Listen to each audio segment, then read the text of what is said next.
O programa de hoje é um programa especial, não é transmitido ao vivo, foi gravado aqui no estúdio em Brasília, a participação de convidados apenas aqui em Brasília. Não temos, portanto, a oportunidade de perguntas dos telespectadores, o que não impede que tenhamos já algumas perguntas, porque nós temos um correio eletrônico por e-mail e mandamos a pauta do programa semanalmente para esse mailing list e algumas pessoas já enviaram as suas perguntas.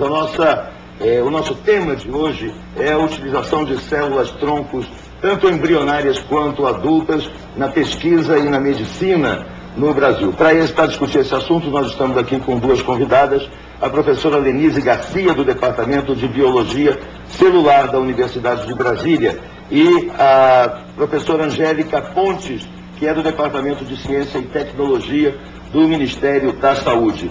Antes de nós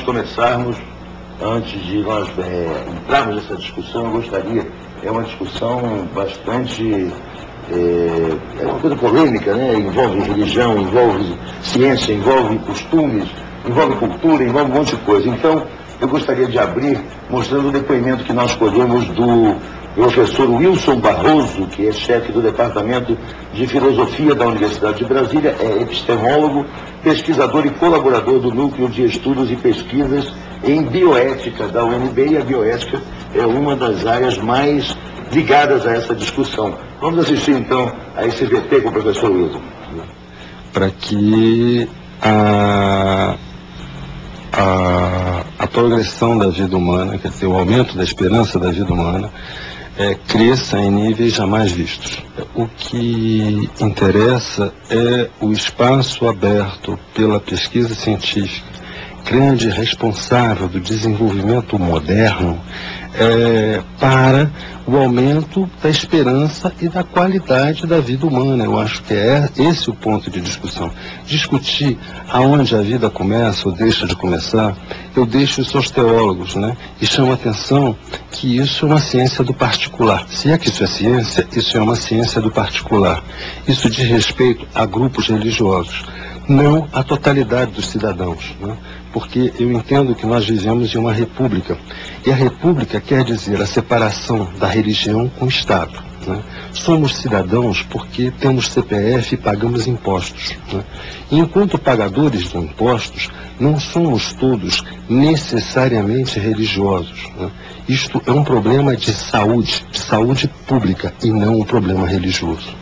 Porque seguramente as pessoas que, se o Brasil adotar, né, essa posição obscurantista e retrógrada de negar o direito à ciência, de pesquisar o desenvolvimento, isso vai significar exclusão. Por quê?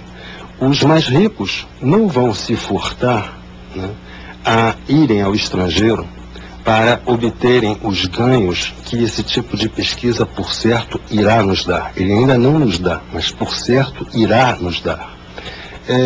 E os menos favorecidos vão perecer. Quer dizer, nós vamos continuar atrasados, né? Seria lamentável que o país tomasse uma posição característica do obscurantismo medieval.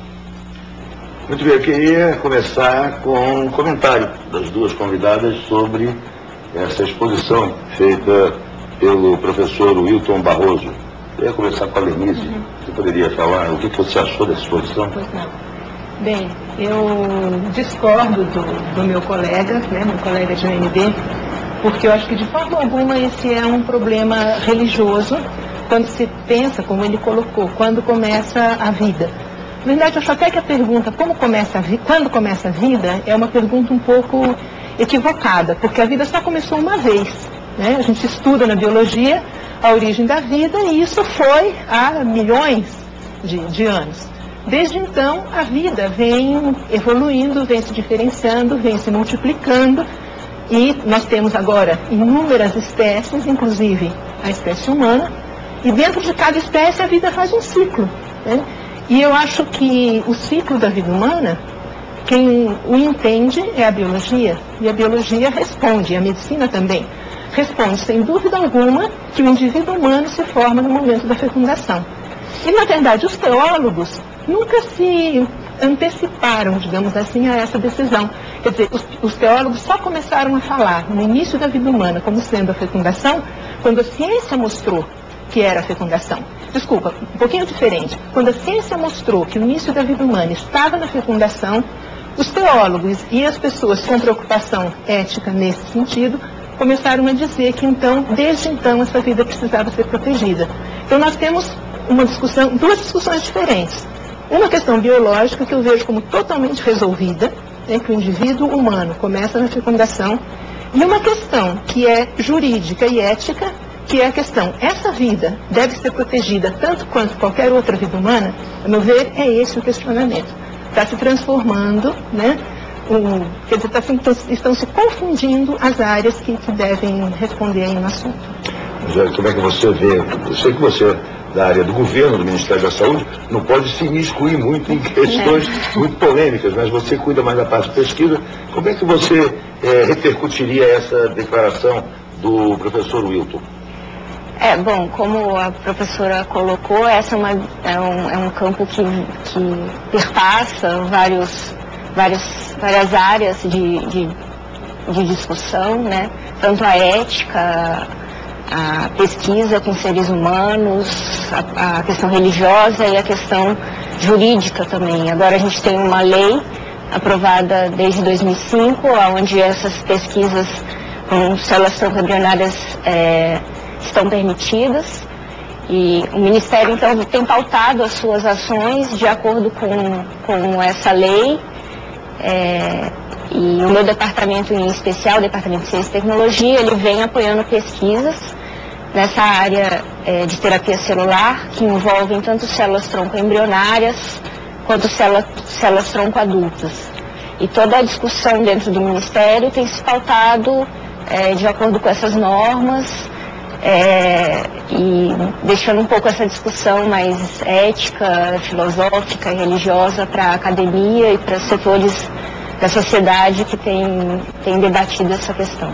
Certo, pelo que eu entendi daqui, você falou dessa lei de 2005, que é a lei que regula essa utilização de células tronco-embrionárias na ciência e na medicina no Brasil, na pesquisa científica. E nós sabemos também que é essa lei que está sendo questionada, é esta lei que é alvo de uma ação direta de inconstitucionalidade que hoje está no Supremo Tribunal Federal. O Ministério mudou de alguma forma a sua orientação nesse setor por causa dessa ação, dessa ADIM que está correndo agora no STF? Não, nesse momento não, porque como o senhor colocou, essa ainda é uma discussão no STF, ainda não existe uma decisão do Supremo Tribunal sobre a questão, então a lei continua em vigência, a lei que libera essas pesquisas e a terapia. Logo após o lançamento dessa lei, o Ministério também, junto com o Ministério da Ciência e Tecnologia, lançaram um edital para apoio a essas pesquisas, e essas pesquisas já receberam recursos do governo e já iniciaram o trabalho. Então, até o momento, a gente continua seguindo a norma vigente, que é a lei. Como ainda não houve nenhuma decisão, o Ministério ainda não tomou nenhuma providência sobre esse assunto. Não se antecipou. Botou o carro diante dos bois, até porque é uma decisão bastante controversa dentro do próprio tribunal, né? Nós vimos aqui, ainda há pouco estávamos conversando antes de começar a gravação, sobre a realização da audiência pública dentro do Supremo Tribunal Federal e sobre esse assunto até para a orientação dos próprios ministros do Tribunal Superior, não é isso? Da Corte Máxima.